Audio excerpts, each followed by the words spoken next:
Un homme reste enfermé pendant plus de 20 ans. Aucune preuve physique ne le relie au meurtre. Voici ce que ce dossier cache vraiment. En 1999, Amin Lee disparaît à Baltimore. Elle a 18 ans.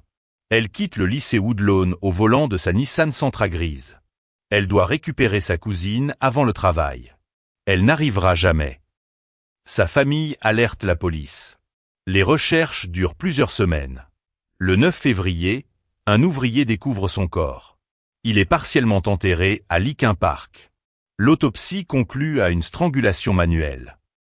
Les enquêteurs se tournent aussitôt vers son ancien petit ami, Adnan Syed. Leur rupture récente devient un mobile tout trouvé. Jay Wild, une connaissance d'Adnan, parle alors à la police. Il affirme qu'Adnan lui a montré le corps dans la voiture de A.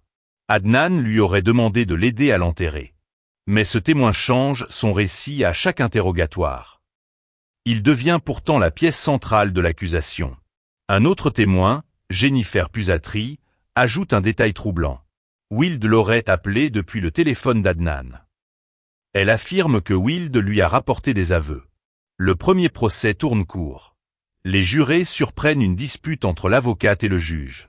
Un second procès s'ouvre aussitôt. L'accusation s'appuie surtout sur les déclarations de Wild. Elle avance aussi des relevés téléphoniques. Ces relevés situeraient le portable d'Adnan près du lieu d'enterrement. Pourtant, aucune preuve matérielle ne le relie au crime. Le verdict tombe après environ 2 heures de délibération. Culpable. Adnan Syed écope de la prison à vie, plus 30 ans.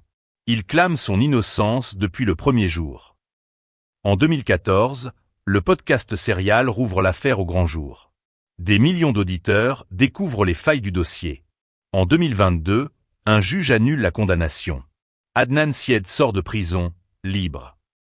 Puis, une cour d'appel rétablit la condamnation. Aujourd'hui, il reste libre. Sur le papier, il reste un meurtrier condamné. Un témoin instable. Aucune preuve matérielle.